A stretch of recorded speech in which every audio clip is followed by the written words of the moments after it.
Ирина, привет. Очень рад тебя видеть. Давай начнем, знаешь, с твоего прихода в гиревой спорт. Ты начала заниматься гиревым спортом в довольно раннем возрасте и практически сразу начала показывать очень хорошие результаты, начала очень удачно выступать на юношеских соревнованиях, рано выполнила норматив мастера спорта, очень рано выполнила норматив мастера спорта международного класса. Расскажи вначале, как ты вообще пришла в гиревой спорт, и что тебя зацепило, и вообще сразу ли он тебе вот так понравился, что ты решила именно навсегда остаться заниматься гиревым спортом? Приветики, Валентин. Зацепила в гиревом спорте. Нет, давай по порядку.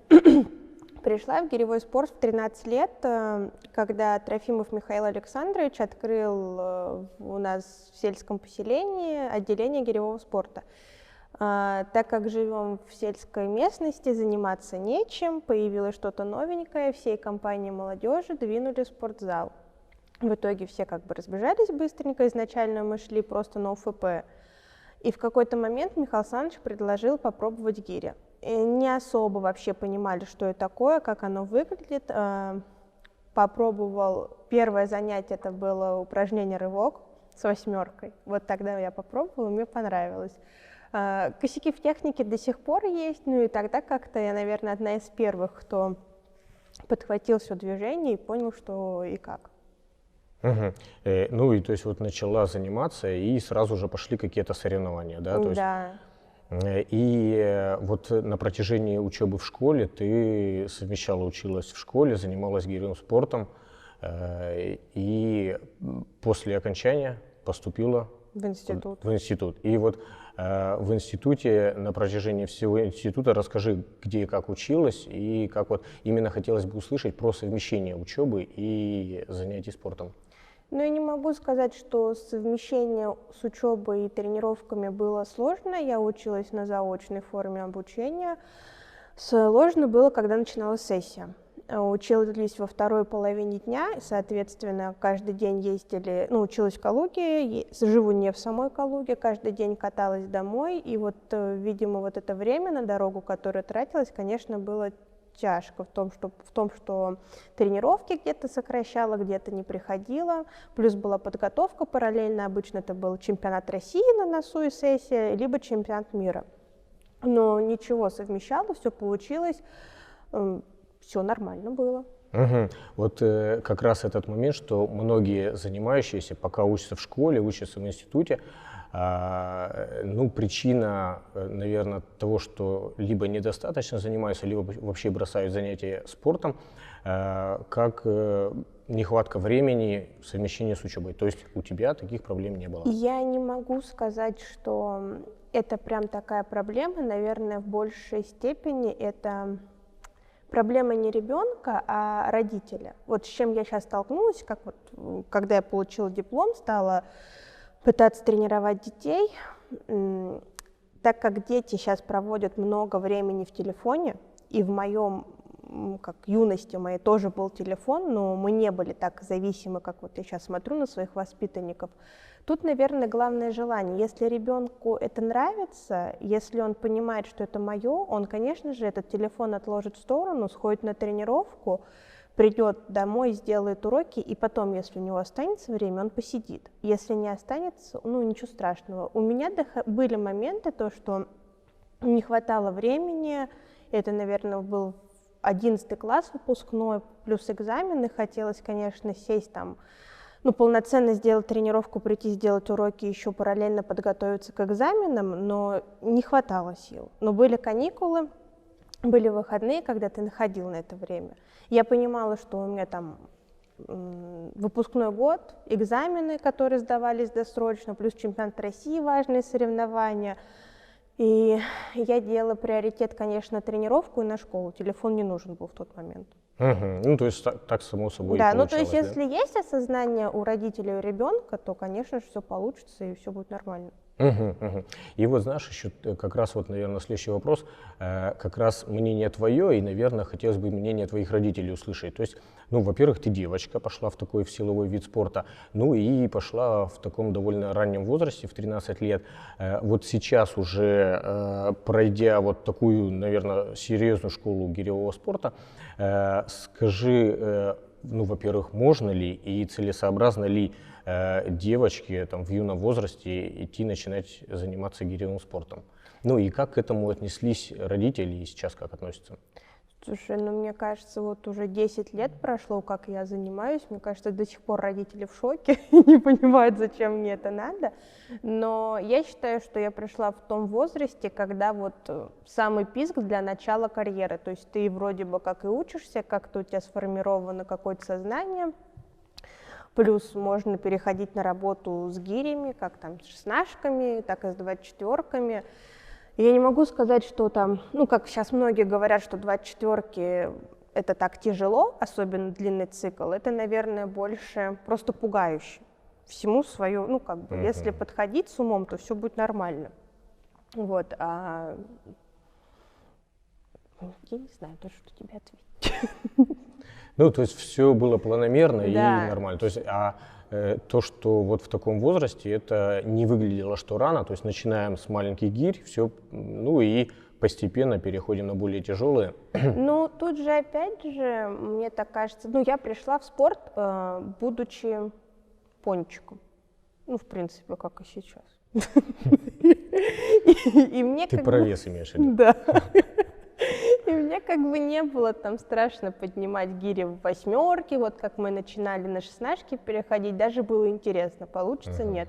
Когда приходит девочка телосложением, ну, возьмем нашу Лизу Сафронову, да, которая там худенькая, маленькая, да, я понимаю, что ей тяжело, но опять же вот этот ее интерес к этому всему, она спокойно все делала, все у нее получалось. И со здоровьем также, вот сейчас, да, Лиза там как бы приостановилась в карьере, но мы общаемся, и я не могу сказать, что у нас с ней какие-то там проблемы со здоровьем. Мне кажется, если брать там моих сверстниц, которые не занимаются спортом, у них больше проблем со здоровьем, чем у меня и у Лизки. Вот давай теперь перейдем к соревнованиям уже к таким взрослым, профессиональным. Ты на протяжении уже нескольких, можно уж сказать, многих лет выигрываешь все чемпионаты Кубки России, но при этом, особенно вот последние несколько лет, не сказать так, что ты на голову сильнее, например, соперников, да, уже подбираются близко, и прям много соревнований, где ты там, ну, всего лишь на несколько подъемов обыгрывала, но при этом в глазах у тебя довольно такая смелая уверенность, и в общем-то, ну, вот на данный момент всегда выходишь победительницей. Вот расскажи, как настраиваешься на соревнования, и тем более уже соревнований довольно много. Есть ли какие-то переживания, как готовишься морально? Ну, в последнее время переживаний стало больше, в том плане, что я понимаю, что стала терять в рывке. В цикле я не могу сказать, что я теряю там в результатах что-то, там, скорее всего, играет моя лень. Я порой такая стою на помосте 10 минут, такая думаю, так, Полина на соседнем помосте, у нее там минус 8 от меня, я такая думаю, так, ну если даже она сейчас ускорится, обычно это на 8 минутах, а я такая думаю, так, если я сейчас поставлю гири на 8 минутах, а Полина ускорится, она меня обыграет на столько подъемов. Но вон там сидит Михаил Саныч, и сейчас он увидит, что я сделала, и просто меня убьет. Ну и тут, наверное, больше на цикле именно играет моя лень. Может, даже не лень, а то, что 5 лет уже, да, там цикл у девчонок, как вели, мне кажется, что мне все равно не хватает смелости ускориться чуть раньше. Обычно я там начинаю ускоряться, ну, 7-я минута, пытаюсь, вот, как бы страшно ускориться, там, знаешь, 5 минут отработать на темп ниже, с 5 минут начать там 9-м, 10-м темпом, хотя я понимаю, что по силам, по физухе все это возможно, но вот в голове что-то все равно мне страшно. И я ставлю гири на цикле, я не устаю. То есть, там, скажи мне, еще толкай 2 минуты, я их оттолкаю. А с рывком тут уже чуть другая ситуация, с чем связана, я не понимаю. То есть там, брать чемпионат мира в 2018 году, когда было 2 рекорда и дисциплина была новая, я все это сделала прям на одном дыхании, то сейчас рывок я прям настраиваюсь. Вот мне каждый раз страшно, что я вот сейчас проиграю. Но тут, наверное, вывозят чисто... Я не могу даже сказать, что это опыт. Скорее всего, соперницы морально мне уже проигрывают, как я делала в юношах. Алине Васькиной. Было такое, Вот. И они, скорее всего, уже морально мне заранее проигрывают, и поэтому вот та же самая Полина, если ее брать, у нас с ней отрыв в рывке там 2-3 подъема, и вот там как бы щелкни у нее в голове, что ну вот я ее сейчас догоню еще чуть-чуть, и я вот сейчас ускорюсь, она бы и выиграла. Но все равно вот, видимо, что-то психологически у девушек все-таки играет большая роль. А вот твоя такая уверенность в длинном цикле, может, она от того и есть, что в рывке уже совсем близко подбираются, а в длинном цикле, если еще соперницы поднажмут, то и у тебя есть какой-то запас? Возможно. Я еще к длинному циклу подхожу, наверное, все-таки как дисциплина новая, интересно. Там каждый раз ты работаешь, ну, после каждых соревнований пытаешься новый темп проработать. Там 8 ты уже освоила, на ней интересно, вот там 90 бы толкнуть, а 90, ну, буквально там не хватает парочку секунд, чтобы толкнуть этих 90, а потом ты понимаешь, что 90, потом надо еще, но это надо темп увеличить, и вроде бы как лень, если увеличить темп, то ты как бы, ну вот ты все вот умер, а хочется, чтобы все красиво завершилось и осталось силы, но если... Девчонки, конечно, мы с той же самой Полинкой будем расходиться в скором времени, там, в несколько подъемов, то, конечно же, придется себя переосилить, чтобы как-то это вот все делать не на лень, а так, как вот тренируешься на тренировках. И отдаваться все 10 минут, да?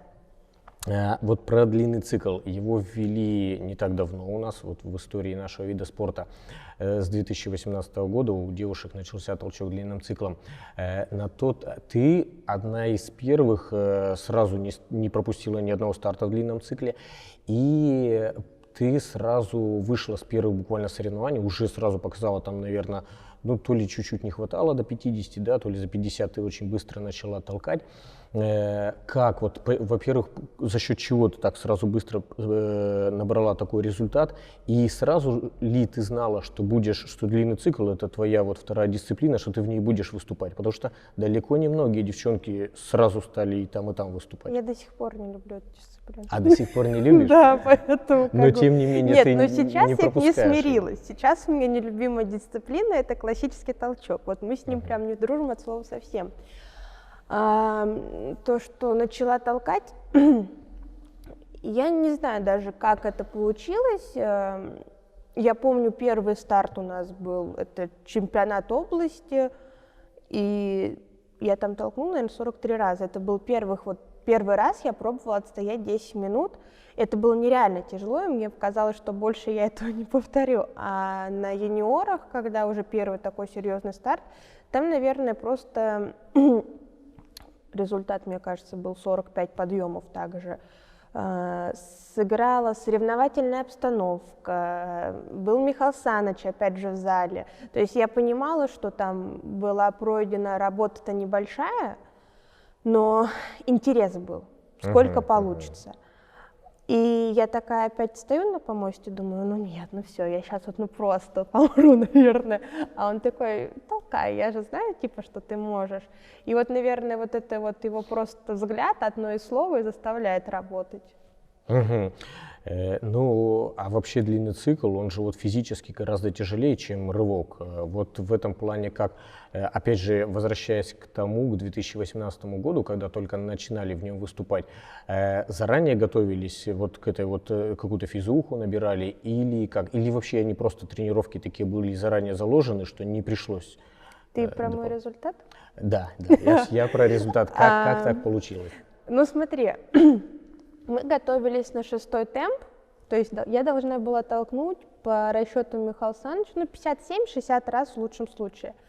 Но когда в сборной началось вот, а кто кого перетолкает, помнишь, в 2018 году была Кембрили, как у него? Так, Вот, Кимберли да, Фокс. да. И получается, что она выкладывала видео, что она там за 70 уже толкает. Мы поехали на Кубок России, тогда я потолкала 56. Я такая думаю, какой мне чемпионат мира в цикле с моим результатом? Ну, то есть, и ребята начинают делать ставки, кто кого перетолкает. И получается, цикл был на чемпионате мира во второй день, наверное. А в первый был рывок. И я в первый день выступила и установила рекорд. Возможно, что вот от того вдохновления, что я установила рекорд, порвала 213 раз, я забросила гири, я такая думаю, блин, какие-то они легкие, ну как бы можно попробовать там потолкать. И я начала толкать 7-м темпом, на что мне мои ребята по команде говорят: Ир, ты что, ну совсем что ли ненормальная? И это вот как-то, ну, я начала толкать, толкала, в итоге все получилось. Но когда я вышла с помоста, Михаил Александрович сказал, что дури у тебя много, жалеть я тебя больше не буду, и давай-ка мы, ну, полноценно будем теперь отрабатывать там 8-й темп. То есть получается, что ну, предыдущий старт 2018 года я просто не выложилась на тот максимум, как должна была выкладываться. То есть в 2018 году, вот мы по-прежнему говорим про чемпионат мира, да, Да. который в Латвии проходил. То есть ты до сих пор считаешь, что тогда можно было еще повыше, да, результат показать? Тогда бы нет, на чемпионате мира нет, но... Ну ты тогда 2 рекорда установила. Да, это было 2 рекорда, но это вот, я не понимаю, как они сложились. Вот так, да. Но на самом деле это вот ты прямо такие соревнования привела. Я тоже помню, и как раз вот, да, Кимберли Фокс, она выходила, и, ну, прям такое впечатление было, что болельщики, наверное, на ее стороне. Прямо вот у вас, наверное, был такой самый зрелищный поток. Да. Смотрелось это очень здорово. И, конечно, там твоя победа, наверное, такая действительно одна из самых красочных была. Смотри, я как бы вот сейчас начинаю вспоминать, да, она, получается, поставила гирь, мы с ней шли вровень, и в какой-то момент она начала меня опережать, но она буквально ставит гири секунд за 15, и за счет этих 15 секунд я ее на сколько, на 2 подъема, по-моему, и обыгрываю. Ну, то есть, когда я поставила гири, я уже такая думаю, ну, наверное, вторая стала. Ну, типа, ну, то есть ты не знала, я да, не вы далеко знала. стояли друг да. от друга, результат не знала. Она, получается, была на первом помосте, я на 5-м. И как бы я такая... Ну и тут все-таки психологическая борьба, или может это как раз хорошо было, что вы были друг от Скорее друга, да? всего, это для меня было хорошо, потому что на тот момент я понимала, что в России мне не было тогда конкуренции, а тут вот она, с которой можно посоревноваться. Ну и в принципе в тот год, наверное, и рывок хорошо у меня зашел. И, по-моему, на чемпионате России мы тогда 24-ки не толкали, мне так кажется, по циклу. Вот. И как бы, да, была конкуренция, мне было интересно с ней. Вот. И вот она все-таки, мне кажется, тогда и сыграла на этот результат, и на рекорд. Ну и знаешь, еще вот хотелось бы в целом, вот как бы подводя итог вот разговора о соревнованиях в целом, какие-то соревнования вспомнишь, ну или может чем запомнились какие-то какие-то случаи, может, на соревнованиях, что-то такое наиболее в памяти осталось? Ну, вообще, мне каждое соревнование запоминаются чем-то, ну, каким-то определенным моментом, том же самой победы, или как это было на последних юниорах, то, что вот вторая в рывке стала. Ну, то есть в каждом что-то есть. Но такие самые запоминающиеся, это, конечно, чемпионат мира в Сеуле в 16-м году, да, вроде? Или в 17-м? В 17-м, да. В 17-м в Сеуле был. Точно? В 16-м был в Казахстане. Вот, значит, в 17-м году. Тогда я первый раз, ну не первый раз, я поехала без Михаила Александровича на такие серьезные соревнования, без тренера поехала. Тогда из команды Калужской поехал там Володя Смирнов, Володя Гуров, Гаджи и Наталья Санкт-Побережная, как бы, ну вот. И, наверное, тогда Гуров был таким, знаешь, как заменителем тренера. Была большая разница во времени, получается, 6 часов с Москвой, и все-таки тогда я не смогла с этой разницей во времени свыкнуться и перепутала день с ночью, когда мне выступать, а я сижу такая и сплю. Мне говорят, ты что, тебе на помост выходить? Ну тогда, конечно же, я ей показала результат. 156 подъемов всего. И чуть не проиграла. Ну вот, все равно вот это мне запомнилось. 18-й год мне запомнился 2 рекордами, с которыми я теперь подойти не могу. Вот так вот поехать на чемпионат мира и бомбануть 2 рекорда. Ну вот.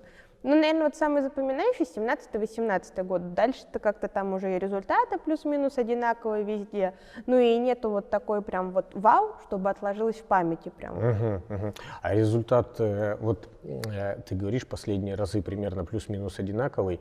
Вот какие-то есть такие планочки, которые вот в голове в рывке и в длинном цикле? Слушай, но которые я хочу сделать? Да. Ну, вообще, Да.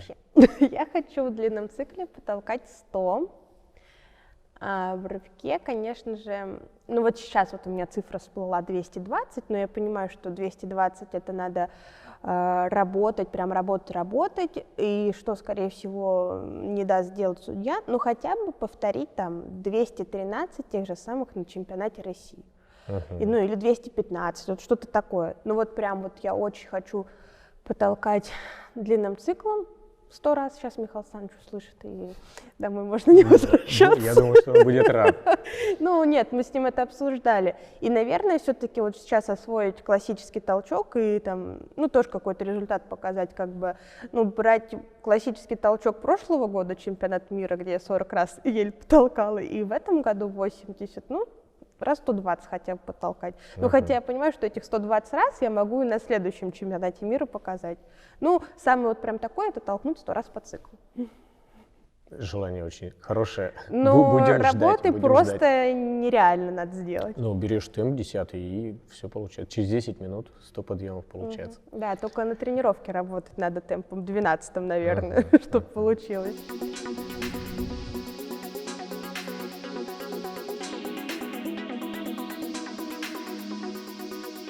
Ира, вот мы сейчас гуляем по моему родному Рыбинску. Ты вообще, участвуя в соревнованиях, ездишь довольно много, везде по городам, по разным странам. Вот какой из городов тебе больше всего запомнился? А давай, знаешь как, ты же и в странах в разных бываешь. Скажи, назови какой-то российский город и зарубежный. По одному. Ну да, ну и почему, естественно. Ну, российский берем самый элементарный Санкт-Петербург. Но я отойду от него. Пускай это будет Ярославль. О, так. Что в Ярославле тебе понравилось, запомнилось? В 2019 году был чемпионат России там. В 16. В 16. Да. Где я проиграла 1 подъем. Так, Вот это Настя Золотарева. Золотарева. Но это был мой первый год тогда, первая моя Россия. И я не особо считаю, что это был проигрыш. Чисто опыта не хватило. Там мне понравилось, это было лето.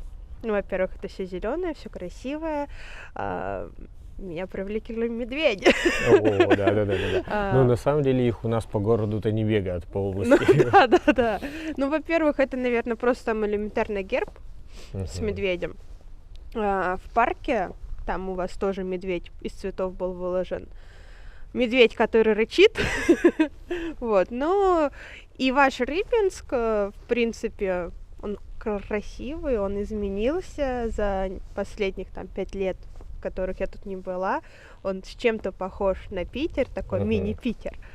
Да, у нас многие подмечают такое. Вот. Ну и плюс набережная красивая, такие какие-то свои моментики, есть чем запомнить, и хочется вернуться сюда. Ой, это прямо очень приятно. Так, переходим к зарубежному. Давай зарубежный. Ну, я назову, наверное, Эстонию. Первая такая зарубежная страна, первое мое первенство Европы. И вот как-то вот он мне там больше всего запомнился. Если чемпионат мира в этом... Блин. Который в Латвии? Нет. В Корее. Так.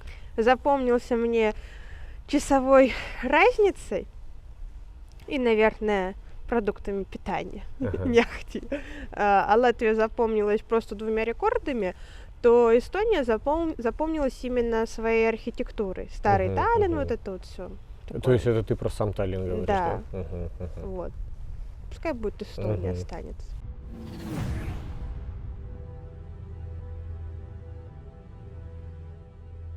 Ира, тебе присвоено звание заслуженного мастера спорта, у тебя уже за плечами много побед в чемпионатах, кубках России, мира. Вот расскажи, какие дальше у тебя именно спортивные планы, на что себя нацеливаешь, цели и задачи? Ну, это, наверное, следующий чемпионат России и мира, 100%. Ну и хотелось бы еще годочка-два повыступать, но Михаил Саныч грозится, что он меня выгонит из зала, потому что мне пора уходить в декрет. И он мне сказал, что если я до 25 не рожу, он меня выгонит из зала. А я такая подумала, ну мне тут недолго, в принципе, осталось ждать. Поэтому мне прям теперь интересно, выгонят меня или нет. Ну а так, конечно же, чемпионат России, может быть, довести до круглого числа, чтобы я круглое была... число побед, в смысле? Да, побед. Так получается, это, наверное, 6 уже. Ну, чтобы было, наверное, 10. Ну, навряд ли. То есть вот такими уже, да, цифрами меряешь? Да. Ну, слушай, планы грандиозные, отлично. Пожелаем в этом плане тебе достичь 10 не только чемпионатов России, но и чемпионатов мира. Вот знаешь, расскажи еще, что по итогам 2021 года я немножко зачитаю, ты стала спортсменкой года по версии Комитета национальных и неолимпийских видов спорта России. Вот расскажи, как ты туда попала, что это за номинация такая, как вас поздравляли? Ну, в общем, прям подробно я все не знаю, но, как я понимаю, от одного вида спорта подается несколько спортсменов. Один спортсмен, один тренер. Да. Один спортсмен, один тренер. И если выигрывает спортсмен, то тренер не может уже выиграть. Выиграет другой вид спорта. Насчет этого конкурса, ну, подавали документы в этот комитет, ответа мы ждали порядка полугода. И в 22 году, в конце 22 года, я только забрала награду. Под конец года было какое-то совещание в комитете, и мы поехали с Михаилом Санычем забирать победу, где была денежная премия и статуэтка, где было написано, что я стала спортсменкой года 2021 года, моя фамилия, имя и в какой номинации. А вообще этот конкурс представлял из себя лучшая спортсменка, лучший спортсмен, лучший тренер среди мужчин, среди женщин, лучшая федерация. Ну это вот давай отметим, что это же среди всех видов спорта было, да? И вообще у нас спортсмен, представляющий гиревой спорт, впервые попал в эту номинацию. А вообще много ли народу награждались там? Ну, получается, награждалось 5 человек всего. Это среди всех видов спорта по стране, да? Да. То есть выбирались один лучший тренер, один лучший тренер среди мужчин, один лучший среди женщин, и спортсменка, женщина, мужчина, и одна федерация. То есть всего 5 их было. Как я понимаю, мою кандидатуру выдвигали не один год на этот конкурс. И только спустя 2 или 3 года я прошла. Ну и вместе с тобой гиревой спорт вот впервые попал в такую номинацию, правильно? Ну, очень здорово. Давай, знаешь, еще, что я думаю, я не один знаю о том, что у тебя помимо гиревого спорта ты еще увлекаешься армрестлингом. И не просто увлекаешься, а тоже имеешь там результаты, выступала и даже в том числе на всероссийских соревнованиях. Расскажи, как ты занимаешься, насколько серьезно занимаешься и какие результаты ты там добивалась? Ну, сейчас в последнее время армспортом я, можно сказать, уже не занимаюсь, выступаю только на областных соревнованиях, потому что на областных у нас нету такой конкуренции, как на всероссийских занималась, когда начала заниматься гирями. Я до сих пор считаю, что хорошую базу в плане кисти, выносливости, мне дал тогда армспорт, потому что упражнения, в основном там идут все на кисти, на предплечье, ты постоянно работаешь на забитых кистях на тренировках, а когда соревнования по гирям, ты это все убираешь за 2-3 недельки, и прям легкость в руках появляется. Выступала парам спорту на первенстве России. В 14, 15, 16 была призеркой, даже в состав сборной ходила. А потом у нас стали пересекаться соревнования с гирями, и как бы у них чемпионат России, у нас чемпионат России, у нас первенство и у них первенство. Ну, конечно, в приоритете стоял гиревой спорт, ну и как бы вот из-за этого пересечения пришлось отложить. А вот выступала ты это на первенствах России, они были какие, по возрасту, по какому-то? Ну, у них также идет распределение, как у нас, 14, 16, 16, 18 и юниоры. Вот я, получается, на юниоры уже не попала, а юноши, девушки, да. Ну, и там в том числе входила в тройку, да, то есть там результаты тоже хорошие были. Так, а на международное соревнование при этом ты не отбиралась? Нет, также совпали все. Ну, а сейчас ты говоришь, что уже так не занимаешься именно от того, что календари совпадают и не Календари получается. совпадают из-за того, что появилась дополнительная дисциплина у нас, тот же самый длинный цикл. Если раньше у нас гири там были 3 раза в неделю, когда это был только рывок, сейчас это 4 раза в неделю стабильно гири, и плюс 2 дня УФП, 2 дня УФП уходит основная подкачка. Потому что я слишком ленива, чтобы после гирь делать подкачку. Вот так, да? Да. Сейчас мы об этом еще поговорим. Вот, ну, а так получается, как бы еще добавляется сейчас классический толчок, и еще один день подкачки выпадает. Ну, на самом деле, после гирь сложновато делать. То есть руки и так забиты после гирь, и когда ты идешь делать подкачку, я мозгами понимаю, что да, это как бы хорошо, это классно, но ты такой думаешь, а когда домой уже? Уже много, да, объем большой получается.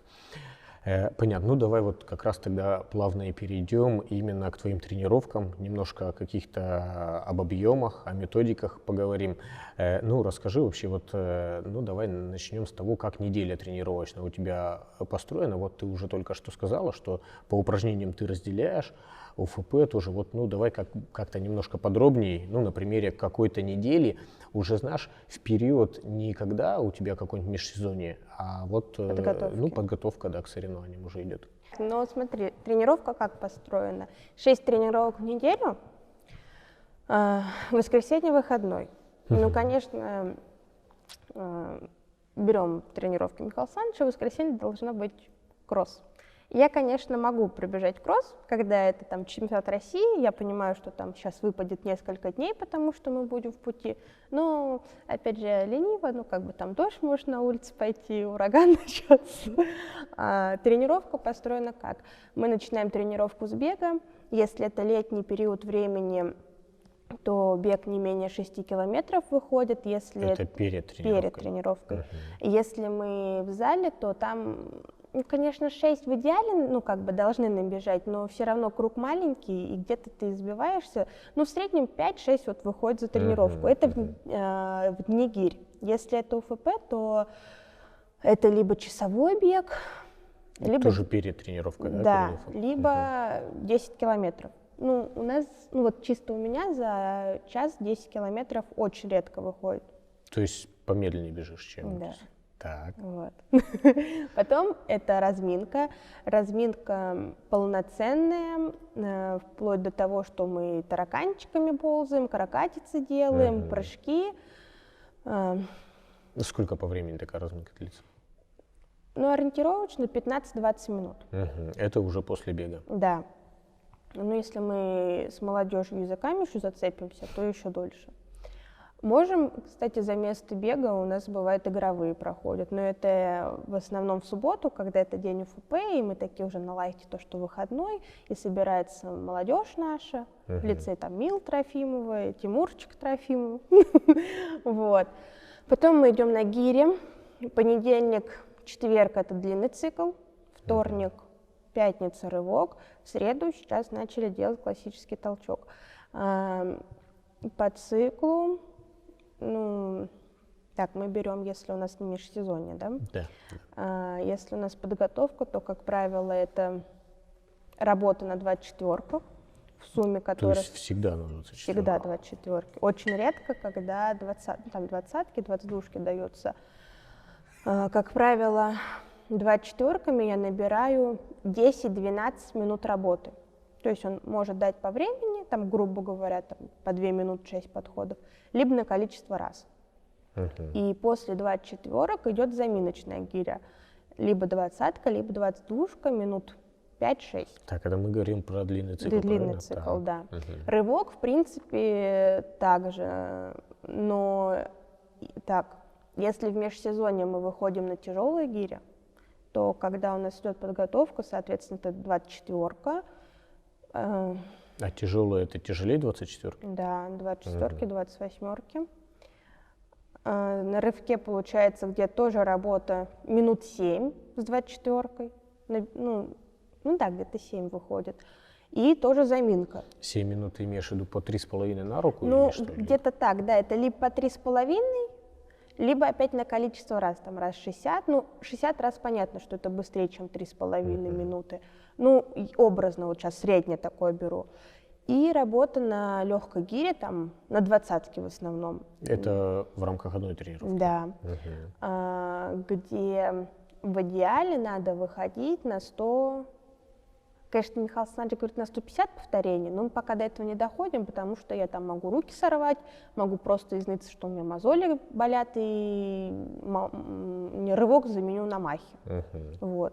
А классика, с классикой пока все непонятно. А в смысле классический толчок? Да, пока потихоньку только начинаете? Да, ну плюс там свои проблемы есть, то, что у меня плечо почему-то на классическом толчке болит, и мы пока аккуратненько, никуда не спеша, вот подходим к 24-ку.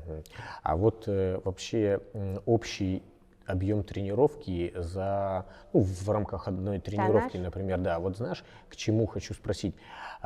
Вот многие, особенно с юношеских сборов, когда сборная России собирается на сборы, и ребята, члены сборной, многие прямо, ну не знаю, не хочется говорить, жалуются, но практически так, что говорят: ой, там, Михаил Александрович, такие объемы даешь, что дома никто столько не тренируется, очень тяжело. Вот, ну ты же сама тоже была на таких сборах. Вот скажи, вы дома в таком же объеме тренируетесь? Ну, я тебе скажу так, я за 10 раз ни разу не посчитала по нашей своей тренировке. За 10 лет? Да, и не считаю как бы. Я не могу сказать, что мы дома тренируемся не так, как на сборах. Но на сборах получается, что у нас 2 тренировки как минимум в день. Но там идет, мы разбиваем тренировку. Первую там это гири, вторая это подкачка. Но дома, соответственно, мы делаем гири и уходим на подкачку. То есть после гири у нас еще есть подкачка. Сразу, да? Да. В какие-то дни это может быть присед, в понедельник особенно, после цикла мы идем делать присед. В среду у нас там становая тяга. В четверг может быть жим лежа.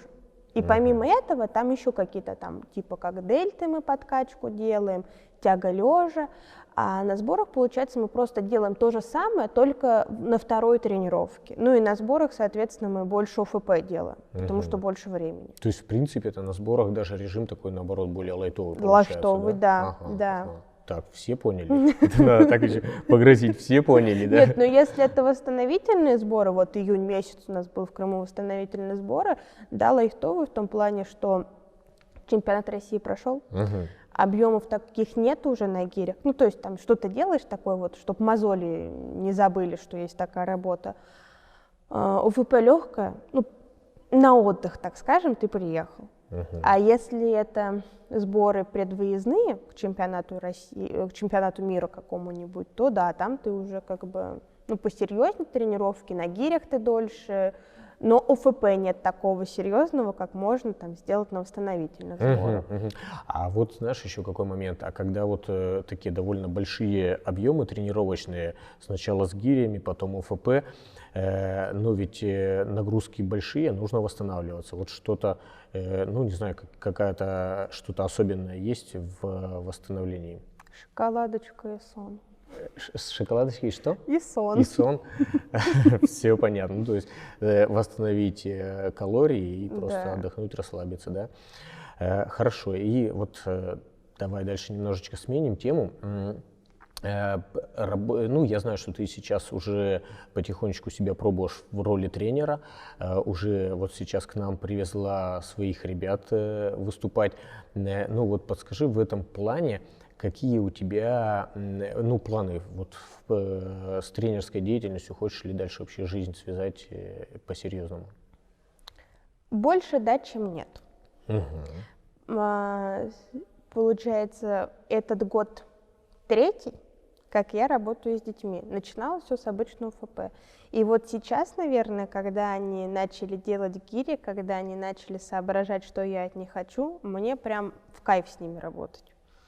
Но, наверное, меня напрягает все-таки эта работа во второй половине дня как девушку. То есть я понимаю, что рано или поздно появится семья, что появится свой там ребенок, и как бы, ну вот, если я там сейчас до 8 вечера работаю, то как бы с семьей это уже поздно приходить домой. И как-то вот, может, на какой-то период времени это придется и оставить. Но это вот пока вот все так непонятно, но мне нравится, и как бы, скорее всего, я и буду продолжать в этой сфере. Мгм.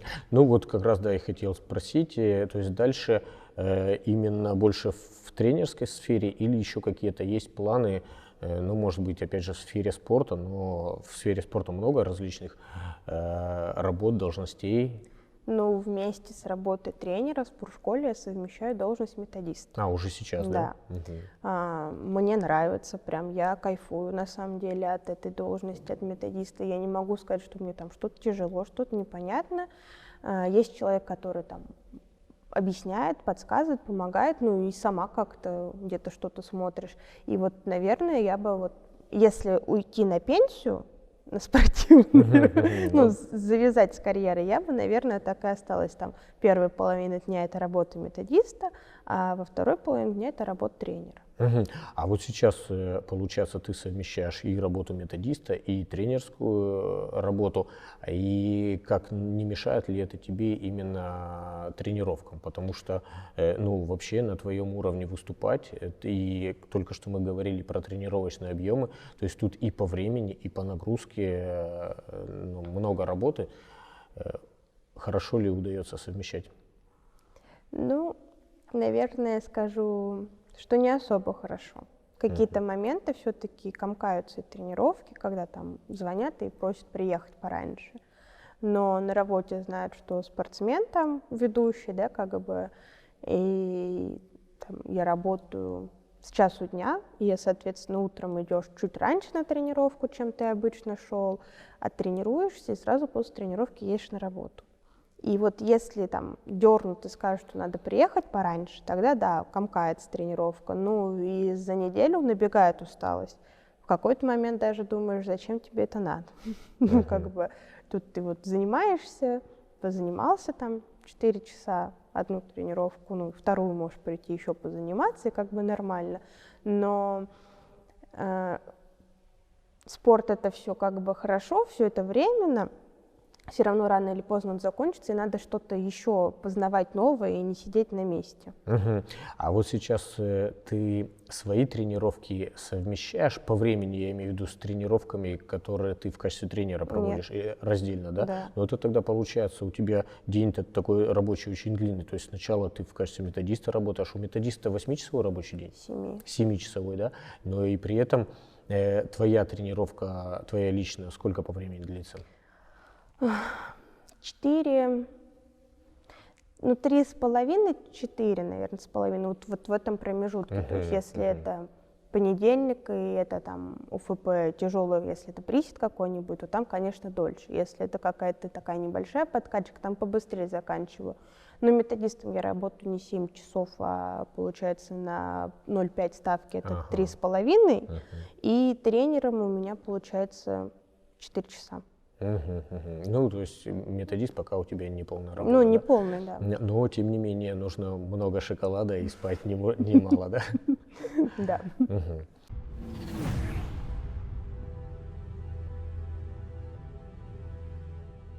Ну, мы загулялись сегодня уж довольно долго. Давай напоследок скажи какие-нибудь слова, спортивные пожелания для наших зрителей. Спортсмену. Ну, спортсменам, да, в основном спортсменам. Ну, давай по стандарту, как я всем говорю. Я пожелаю спортсменам, особенно юным, на первых этапах своей спортивной карьеры не обманывать тренера в плане там, по количеству повторений Тренера ты обмануть можешь, а себя ты не обманешь. Ну и, соответственно, не халтурить на гиревых планах, пытаться вкладывать все силы в тренировку, а не на гулянки и на телефон, как сейчас многие делают. Ну и слушать напутственные слова тренера и старших коллег там по команде, ну и упорствовать, улучшать свои спортивные результаты и воспитывать в себе спортивный дух. Ир, спасибо большое, было очень интересно. Ну и тебе желаем дальнейших побед и новых результатов. Спасибо.